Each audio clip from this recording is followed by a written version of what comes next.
Hello hunters, and welcome back to Super Fan Natural. Throughout the series of Supernatural, Sam and Dean Winchester face off against a number of scary and powerful creatures and characters, from regular human psychos to the devil himself, and while the brothers aren't undefeated, their win-loss ratio is pretty impressive. These two are formidable combatants, with a vast arsenal of weapons, tools, skills, and experience drawn in order to help them take down monsters. Whenever you have a horror-adjacent or dark fantasy story about professional ass-kickers, the fans will inevitably wonder, how would these characters fare against enemies from other spooky media? Supernatural is no exception, and as such, many fans, myself included, have found themselves wondering just how well Sam and Dean Winchester would stack up if they found themselves in the crosshairs of various villains, with a particular focus on horror slashers because, well, I'm a slasher geek. What can I say? I grew up watching dudes like Mike, Jay, and Fred brutalize fools for funsies. So naturally, I'm going to wonder how these seasoned slashers hold up when their targets aren't half-naked teens, but rather two of the most skilled monster hunters in fiction. I've toiled away, putting in the vigorous manpower of studying slasher science. And in this video, I'll lay out my findings and give you guys my thoughts on who would come out on top if Sam and Dean Winchester did battle with a handful of horror's most iconic killers. I want to make it known that I fully realize that I'm absolutely not the first person to think of this concept, and I'm definitely not the first person to make a video about it. But like all of my content, this vid is 100% my own thoughts based on my personal understanding of each franchise. I purposefully avoided looking up any videos or discussions about this topic so that this one would be pure SPFN Jack opinions. Also, I'm only covering a small selection of killers here. If this video does well, then I'll make more like it covering crossover combat with other horror icons. Before we begin, I've got to define the terms of these showdowns. Like, do I have them face off in a straightforward head-to-head duel, or do I just plot the Winchesters into a random installment of each killer's movies? Do they have to fight every version of each killer, or just one particular? Do I give the guys access to every resource and weapon they've ever possessed, or are they using a restricted arsenal? Do these battles operate by rules of the killer's narrative universe, or those of Supernatural? For the purposes of this video, I'll be structuring the confrontation as if the Winchesters investigated a case on the home turf of and revolving around one of these killers, and analyzing their chances of killing, defeating, and or just neutralizing the villain before the villain ganks them. When it comes to magical mechanics, we'll be assuming things operate under the rules of the Supernatural universe, unless it contradicts something established in the killer's official lore. For example, some zombies in Supernatural are immune to headshots and can only be defeated by staking them to their grave, but I wouldn't apply that logic to walkers from The Walking Dead because it's clearly established in the universe that that's not how that works there. In terms of the Winchester's arsenal, I decided to give them access to anything that they would have in their car or the bunker at the end of the series. This gives them a hell of a lot to work with, but it means that they can't have access to super weapons like the Colt or the First Blade. Also, no outside help allowed, it's just Sam and Dean, though I may allow them to get intel from other characters within the setting of the match. Basically, if they were investigating Pennywise in Derry, they couldn't call up Cass, Crowley, or Garth, but they could talk to Mike Hanlon. Finally, I really struggled to settle on a consistent rule regarding which and how many versions of each killer the guys would battle, and ultimately I couldn't decide on one hard and fast setup, so it's going to vary depending on, well, honestly, however I decide to cover each match. Let's kick things off with a group of killers for whom the Winchesters wouldn't even need to dust off the magic tools to deal with. That's because these villains fall into the category of human slashers, meaning that each one of them is just a regular mortal person without any supernatural powers. Well, for the most part. There are three that I'm going to touch on: Ghostface from Scream, Leatherface from Texas Chainsaw Massacre, and Michael Myers from Halloween. Because these dudes are all regular people, more or less, it means that they can be put down with something as simple as a well-placed blade or bullet, neither of which need to be made of any particular material. Now, that doesn't mean that they aren't dangerous. After all, Sam and Dean are also mere mortal men. However, the boys do have advantages that many of these killers' victims didn't. Firstly, when out in the field, they're pretty much always armed with guns and knives. They have access to a huge arsenal of additional weapons in the Impala's trunk, and even when unarmed, they're both in fantastic shape and incredibly skilled with hand-to-hand combat. This makes them harder to deal with than unarmed normies that these psychos usually target, and in a straightforward head-to-head fight, our boys are winning 9.9 times out of 10. However, out in the field where the killers can stalk and hide, things get a little trickier. Our first challenger is Leatherface, aka Bubba Jedediah Sawyer.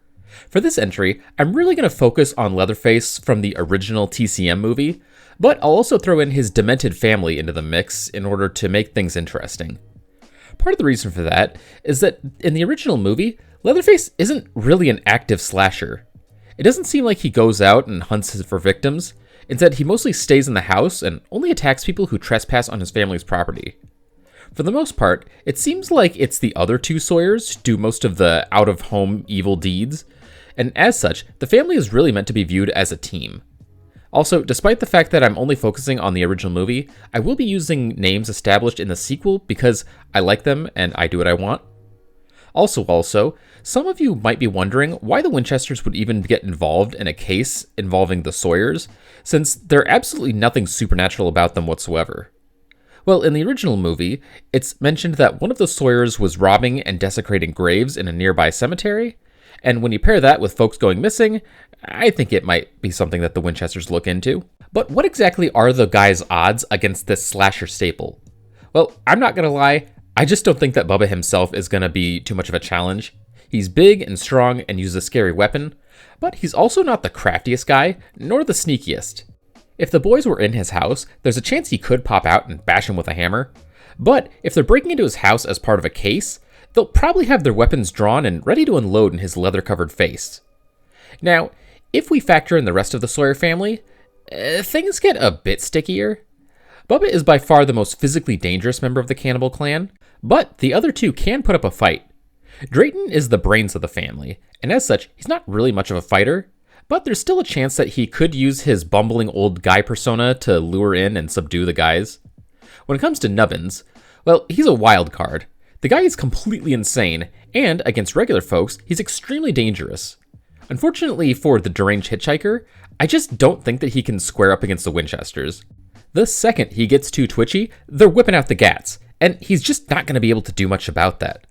Now, it is possible for all three to work together and get some kind of trap going, but even then, I think the guys have good odds of whooping the whole family. Oh, and Grandpa is a non-factor. Dude is barely even alive. Oh my god, I just realized something. If Leatherface is the muscle, and Drayton is the brains, and Nubbin is the wild card, does that mean that Grandpa is the looks? Ultimately, I put the Winchester's odds against the Sawyers at 9 out of 10. There's a chance that they get tricked or ambushed, but if we assume that they're on their A game, and they're going into this case expecting to fight monsters, then I think Sam and Dean would almost certainly come out on top. So Leatherface isn't that big of a challenge. But what about Ghostface? No, not Ghostfacers, Ghostface. The first thing we need to establish is that Ghostface isn't one specific person. Instead, it's a mantle that multiple people have assumed over the years. And in all but one of the cases, the kills were carried out by a team of multiple slashers. Going into this video, I wasn't exactly sure how to approach this matchup. Like, do I pit the guys against all of the ghosts at once? Do I pick one team at random? This gets extra tricky when you realize that if they go up against any team other than the original, then there would pretty much have to have been previous sprees, since almost all cases after Billy and Stu were in some way motivated by an earlier attack. Ultimately, I decided that it wouldn't really matter who exactly was behind the masks. This fight is more about the bros taking on Ghostface the persona rather than any individual killer, though I will point out any Ghostfaces who I believe would pose a notable threat. Anyway, the killer's MO is pretty similar across the series. They generally tend to stalk their victims and play mind games to throw them off, only choosing to strike when the target is at their most vulnerable or distracted. Part of this routine usually involves making phone calls in order to torment their victims, usually right before they or someone else is about to be attacked. More often than not, these killings are anything but random. They're usually planned out and built around a particular person with whom one or both of the killers has beef, and all of the victims are just collateral damage. All Ghostface killers wield a buck knife as their main weapon, but we've also seen several ghosties wear bulletproof vests, and many are also willing to bust out a gun of their own when needed. All that makes for a tougher hunt than the Sawyers, but I still think that the Winchesters would win. See, Scream is a very meta series, acting as both a slasher franchise as well as a commentary on the slasher subgenre. As such, its killers are often horror junkies who use common slasher tropes and rules for their advantage. Thing is, Dean is also a slasher nerd with incredible knowledge of the genre, and I feel confident that he could go tit for tat on tropes and trivia with any Ghostface.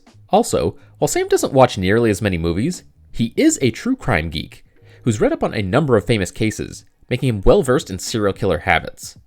All that, on top of the fact that the boys are just incredible detectives, makes me confident that they'd be able to physically and mentally outmaneuver any team of Ghostfaces.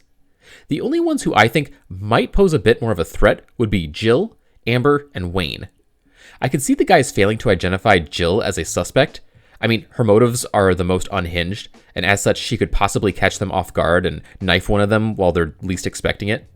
By contrast, Amber poses a bit more of a physical threat, since, weirdly, she's one of the best fighters out of all of the ghosties, having been able to best and slay Dewey. Finally, Wayne Brady, or whatever the hell his real name is, not only poses a physical threat, he may also be able to use his law enforcement stats against the guys. Whether or not he's an actual cop, or just a criminal who conned his way into the department, he still has the authority of a detective, meaning that if the Winchesters became too much of a threat to his scheme, he may be able to use his position and connections to get them out of the way. Granted, he didn't really do much to obstruct or covertly snuff out the actual FBI agent on his case, but the possibility is still there. Overall, I put the boys at an 8 out of 10 chance against any particular Ghostface. Next up, we've got the guy that really ignited the 80s slasher craze, Michael Myers. I made an entire video outlining my ideas for an episode where the guys take on Michael, but that was more of a fanfic and less of a real analysis. As one of the founding fathers of the slasher genre, Michael Myers, aka The Shape, has a pretty classic shtick. He tends to zero in on a particular person, for one reason or another, and stealthily stalk them from the periphery for a while until he's ready for an epic showdown. Part of the prep time for this attack involves whittling down his target's inner circle by taking out their close friends, family, and anyone who gets in their way until finally the victim is either completely alone or in a more manageable sized group. That's Mike's signature strategy, but we do see other routines from him, including holding up in his house and only attacking intruders, and sometimes he'll just go on a random killing spree and cut down anyone who crosses his path.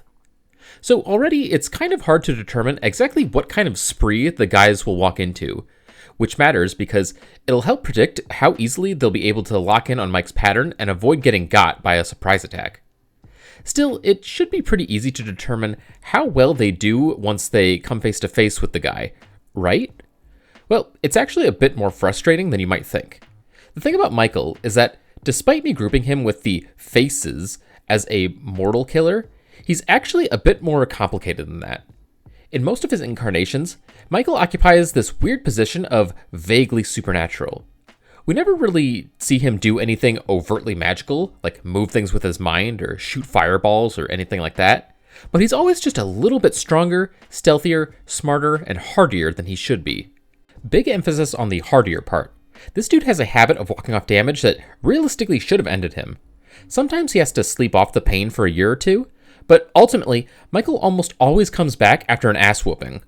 This dude has tanked multiple gunshots, fires, stab wounds, and one hell of a beatdown from a group of angry Illinoisians, and each and every time, he gets back up again. That's already pretty nuts, but it gets weirder, much weirder. There are in fact a few instances in several timelines that suggest Mike may actually have some legitimately supernatural qualities rather than just being one tough SOB.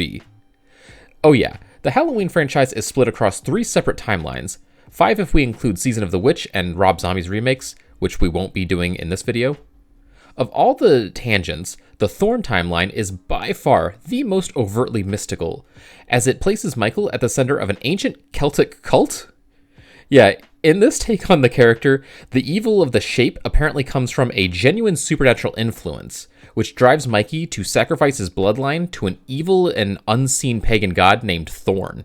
It's not entirely clear if this corruption is meant to come from Thorn himself or the cult that worships him, but either way, the implication is that this is what grants the guy his enhanced physical abilities, as well as a kind of psychic connection to his family members.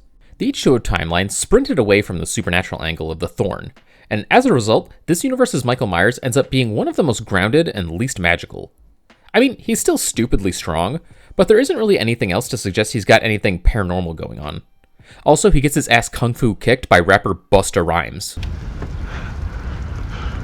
Trick or treat, motherfucker.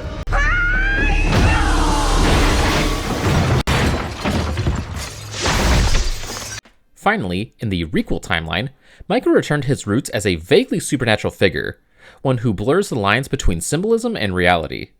At times, it seems like he has a kind of dark aura about him that draws out the fears and violence in others, though it's left intentionally ambiguous as to whether that's just a representation of the impact that random evil has on people, or if it's meant to be something closer to an actual superpower. Wherever you land, it's important to note that the requel timeline is the only one besides the remake in which Michael Myers is fully, definitively killed, and doing so didn't even require any special weapons, just piling on enough grievous wounds did the trick. Still, this version tanked way more damage than pretty much any other, so don't get any ideas about him being easy to slay. So there's a lot of information here, and as such, a lot of different ways that a confrontation between Myers and Winchester could go down. I'll just say right up front that I definitely believe Sam and Dean have the means to put down any version of the shape that they encounter. Even if you want to believe that, as a rule, Michael Myers can recover from any amount of blunt or penetrative damage, there's never been any indication that any version of him can, survive without a head or even regrow one. Actually, the opposite is true. The one time someone lopped off his head was retconned away by the next movie with this ridiculous explanation that actually that wasn't really Michael, but rather a decoy he set up. Now, it's almost guaranteed that the guys would try using bullets or angel blades against Michael first, but if they saw him get back up after that, there's a good chance that they'd bust out the machetes and go for the head. If nothing else, this would definitely take out the requel and H2O mics. Though personally, I think that the geriatric requel Michael would be the most challenging to deal with overall. He's arguably the most savage and least predictable of the bunch, and if his vague evil aura is actually some sort of real force that he passively emits, then it's possible that it could interfere with the bros' ability to do their job.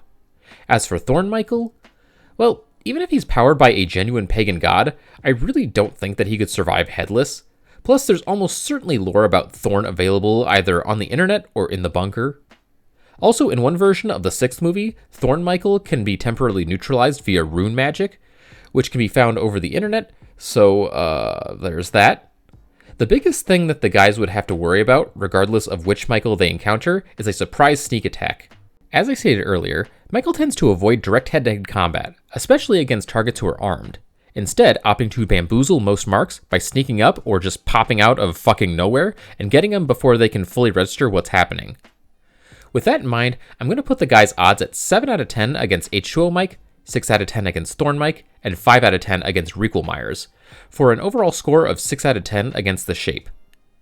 They can absolutely take him down with the gear that they have, but there's still a good chance that he'll get at least one of them with a surprise attack, and in super close quarters, Michael Myers is an absolute unit whom the Winchesters would have a bitch of a time fending off. Hey guys, Editing Jack here. So, while getting the screen grabs for this video, I was reminded of just how much of a fucking action monster Michael is in the 4th movie. I kind of forgot he took out the entire police station, and he's, jumping on cars and shit, and he gets, gunned down, and he survives this. If you're watching this and you haven't seen the movie, he survives this gunning down. He just falls through, a mine shaft or something, so I feel like I need to bump up his odds against the Winchesters up to, 5 out of 10. Just because of how of a monster he is in this movie, which I sometimes forget. So, little correction there. Their chances against Thorn Mike is 4, maybe 5 out of 10. For the second half of this video, let's move away from quote-unquote mortal murderers and discuss how our guys might fare against some genuinely supernatural slashers. This category covers killers who were once human, but have since become something else. I've got 3 for you.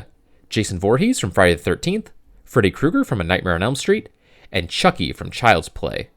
We'll start with Jason, because he kind of bridges the gap between living and supernatural killer, since he's been both. J-Man was originally a regular human. Well, he was a bit different, and also a serial killer, but the important part is that he was mortal, and eventually met his end at the hands of a Corey Feldman character.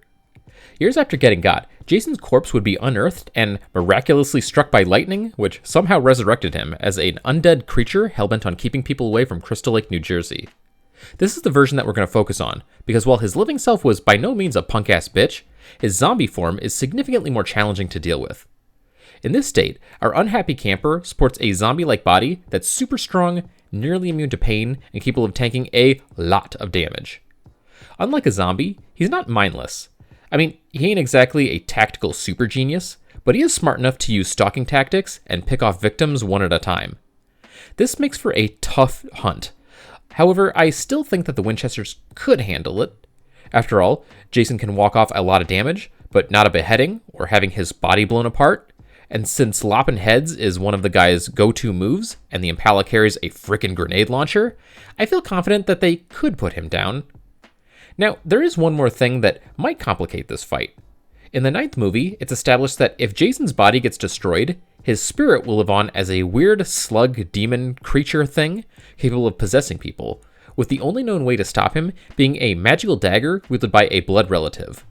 This detail is only in one movie, and many fans don't consider it canon, but whether it is or not, I still think that the boys could handle this weird wrinkle. In this bizarre state, Jason's spirit could qualify as either a ghost or demon, but either way, it doesn't really matter because they're 100% going to salt and burn his corpse specifically to ensure that his restless soul doesn't stick around. In the world of Supernatural, salting and burning a ghost's remains will force the spirit into the afterlife, and this trick even works on demons. If that doesn't work on Jason's particular breed of Deadite-esque demonic spirit, then I still think that he could be neutralized via Angel Blade or Demon Knife. I can't prove it, but I fully believe it.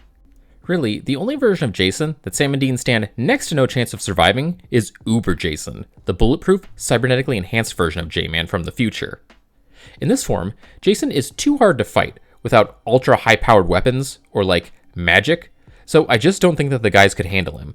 But I'm not really gonna count this since this form is only possible thanks to advanced future tech. So all in all, I think that the Winchesters definitely have the means to slay Zombie J, but that doesn't mean that this case is a slam dunk. After all, Jason doesn't always just barrel headfirst into a fight. Like Mike, JV tends to whittle down large groups of victims by stealthily picking them off one by one. Sometimes his targets notice him and have a fighting chance, other times he'll just pop out of a bathroom or drop down out of a tree and end his prey with a single blow.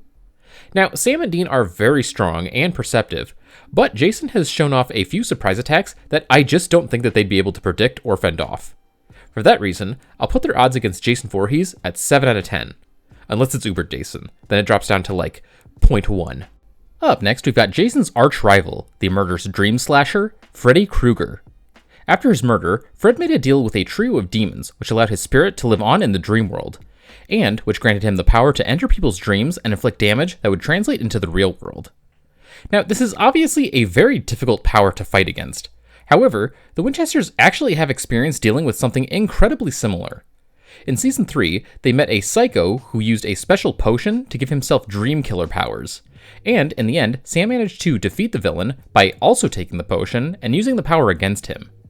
This potion, for which they have all the ingredients stored at the bunker, instantly gives them a huge advantage in this case, as it makes it significantly easier for them to defend themselves if they receive a visit from Freddy.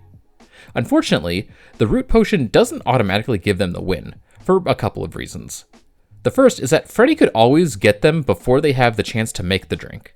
Hell, he could end them before they even know that they need it. Thing is, Freddy doesn't usually target adults. No, he specifically seeks out the children and teenagers of Springwood. So I think it's more than likely that the guys would have the opportunity to figure out that's what's going on and come up with a game plan. Still, even if they manage to make and master the Dream Brew, they're still not out of the woods yet, since Freddy can't really be killed in the dream world. There are 3 known ways to defeat Freddy: pull him out of the dream world, give his remains a proper burial, and whatever the hell was going on in the 4th movie. Now, he's managed to come back from each one of these, but I personally think that Sam and Dean hold the key to permanently putting him to sleep. Firstly, it's important to establish what exactly Freddy is at this point. He's definitely some variant of a vengeful spirit, either a ghost or possibly a full demon. Either way, cremating Freddy's bones instead of just burying them should get rid of him. The problem is finding his remains. After the guy got torched by angry townsfolk, Freddy's corpse was hidden in a local junkyard by the Sheriff Thompson, who seems to have been the only one to know where the hiding spot was. If he's still alive at the time of the hunt, then they could just force him to talk, but even if he's dead, they aren't completely boned. They could try summoning his ghost, though if that doesn't work, then the only other chance they have is if Thompson told someone else or left a confession somewhere. I suppose there's a chance that they'd get help from the ghost of Freddy's mom, but that's not a given. Pulling Freddy out of the dream world is the most common tactic for fighting him. However, even if he gets killed there, he never stays dead. That could be because he's a demon, in which case a quick poke from one of the guy's handy democidal blades should probably destroy him. If not, there are a few more options, though they're pretty elaborate. Firstly, as I said earlier, Freddy's powers come from the dream demons, and if the guys could somehow figure that out, then they could potentially try summoning those demons and ganking them with an angel blade or the knife. I don't know exactly how they'd figure out that arrangement, but I'm very confident that there's information about the dream demons in the bunker or probably on the internet. If that doesn't work and Freddy truly cannot be permakilled, then their very last Hail Mary option would probably be to pull him out of the dream world, keep him as a prisoner until they can build a Malik box, and then seal his ass inside and drop him into the ocean, just like they were going to do to Dean in Season 14. Overall, they more than likely have the means to neutralize Freddy, but it would take quite a bit of setup, and there's always a chance he snipes them before they can figure out what's going on. As such, I can't put their odds any higher than 7 out of 10 if they can find his bones, 4 or 5 if they can't. Wrapping things up, we've got another magical smart-mouth murderer by the name of Chucky. Chucky may look like a doll, but in reality, he's actually a serial killer named Charles Lee Ray, who, moments before death, used voodoo magic to transfer his soul into a good guy doll. Yeah, he's got soul transfer voodoo magic. Though when it comes to transferring back into a human body, he's limited to the first person to learn his true identity once he enters a doll body. While in doll mode, Chucky has the strength of a grown man, as well as a wildly inconsistent resistance to damage. In the original movie, it was established that the longer he remains inside a doll body, the more human and fragile it will become. And if he stays inside too long, he won't be able to transfer his soul again. This rule becomes really muddy later in the franchise, so sorry if I slip up on the lore a bit, but at times it's kind of hard to tell what exactly Charles can and can't voodoo. Part of the confusion stems from the other major magic trick he eventually learned, splitting his soul into multiple fragments in order to possess multiple bodies at once. Thankfully, this power is given a few limitations, the most important being that Chucky can only transfer a newly split fragment into an identical vessel, meaning that he can only really use this trick on other dolls. Specifically, other good guy dolls. There was one very strange exception where he was able to slip into a human, but apparently that only works with a girl named Nika Pierce, and only with the Prime Chucky, which is either the original or, I guess, largest fragment. Also, it only works with Nika because she's played by Brad Dourif's daughter and can do the Chucky laugh. Also, it's important to know that each fragment operates independently and has their own mind and will separate from the others. It's unclear if any Chucky besides the, quote, Prime can transfer into a human body using the original spell, but they're all able to use it to move between good guy dolls. It is possible to use a Catholic exorcism to remove a fragment from a doll body, and when freed, the soul shard can actually jump into a nearby human body, though this apparently will cause the meat suit to violently kerplode, killing both inhabitants. All of Chucky's voodoo powers come courtesy of the god Damballa, and if the Loa becomes displeased with his follower, then he can rescind his blessing, effectively leaving Chucky powerless and vulnerable. Outside of his voodoo powers, Chucky is still quite a menace. His usual routine is to play doll until he's alone with some poor, unsuspecting schmuck, at which point he'll spring to life and attack. Even if you know who and what he is, he's still tough to deal with due to just how small and quick he is, allowing him to hide, zip around, and pop out of nowhere with ease. Also, remember, his doll body may seem weak, but the dude has packed enough strength to lug around human bodies, so scrapping with him isn't quite the cakewalk it might seem. Even before going good guy, Charles Lee Ray was an incredibly vicious serial killer, psychotic from pretty much the day he was born, and with no qualms about killing pretty much anyone. Sometimes his sadism can actually work against him. Unlike Michael or Jason, Chuck is a talker. Oh boy, does he like to talk, and joke, and torment his victims, and sometimes his motor mouth can lead to him talking too long or saying too much. Like in the original movie, there was literally no reason for him to tell Andy his true identity, yet he did, and it led to his defeat. Now, when it comes to perma-killing Chucky, things get a bit trickier than you might expect. If his doll body takes too much damage and he's not able to transfer his soul, then he will appear to die. Thing is, if that doll body is repaired or rebuilt, then Chucky will also rise again. This makes it seem like physical damage isn't enough to actually kill Chucky when he's in a doll body. It can neutralize him, but his spirit remains bound to his plastic vessel unless removed by magic or he loses his god's favor. Even if that happens, Charles will then meet with Damballa himself, and there's a chance that the Loa will revive Chucky as a ghost. So with all that in mind, then what are the chances that the guys can take out Chuck? Well, as with Michael Myers, I think the odds vary quite a bit depending on which era of Chucky they meet. If it's before Cult of Chucky, then a Winchester win is almost guaranteed. Like, Chucky's usual MO is to show up somewhere, impersonate a doll, then kill wantonly whenever he gets a chance. Usually, he gets away with it for a while, because who's gonna suspect a doll? Well, Sam and Dean will. In fact, if they're taking a case, it's probably because someone blamed a murder on a new doll that showed up right before the deaths. The fight itself also wouldn't be too terribly difficult. Like, yeah, Chucky is stronger and faster than he looks, but here he'd be taking on two strong, skilled, and heavily armed fighters who would most likely be onto his shtick. I don't think they'd even need special weapons, nor do I know of ones that would even work on Chucky. I mean, there's not really an equivalent creature in Supernatural that I can remember. The closest would probably be a ghost, but that doesn't really fit Chucky. However, there is one interesting tidbit I'd like to throw in here. In the Chucky TV series, it's established that not only is Chucky vulnerable to Catholic exorcism, he's also burned by holy water. That makes me wonder, in this kind of situation where we're mishmashing the rules of two different universes, would Chucky be vulnerable to other forms of anti-demon magic, like the knife or angel blades? Can't say for certain, and even if I could, I doubt it would even come up, but it's worth keeping in mind. Ultimately, a fight with a singular Chucky is almost definitely going to end with the Dollman getting gunned down, chopped up, followed by a thorough burning. And even if all that doesn't technically fully kill him, he'll be neutralized enough that I call it a win. Now, if they roll up on a post-cult Chucky, who's whipped up a whole good guy posse, well, that's when things get significantly more complicated. The first issue that crops up is that there's a good chance that the guys won't suspect multiple Chuckies in the first place. Without knowing the exact scenario for this showdown, it's hard to tell exactly how much they'd be able to figure out regarding Chucky's situation. And actually, if they manage to figure it out, who and what he is, it may actually make it less likely that they'd be on the hunt for multiple dolls, since there's not really a precedent for anything like that in Supernatural.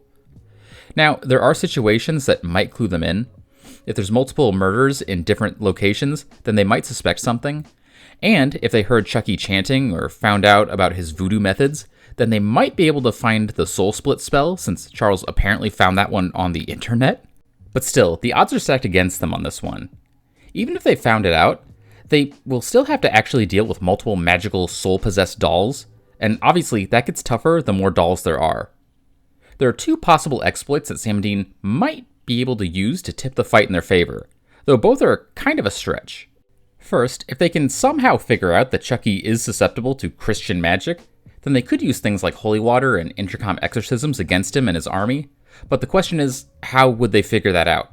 The second option is significantly less likely, but I do think it's remotely possible that if they learn Chucky's power come from Damballa, then they might be able to summon and slay the Loa himself, thus cutting Chucky off from his magic permanently. This isn't something we can assume that they can definitely do, but I thought it was a fun possibility. Ultimately, the most likely scenario here is that the guys just have to power through and hold their own against an unspecified number of Chuckies, and that's going to be pretty hard. In the end, I put their odds against a singular Chucky at 9 out of 10, while their chances against a Chucky army go down to 3, maybe 4 out of 10. But Hunters, that's all I got for you today. Let me know which matchups you agree with and which ones you think would shake out differently. Like I said earlier, if this video does well, then maybe I'll do more matchups in the future. I'll have more for you soon, but for now, carry on.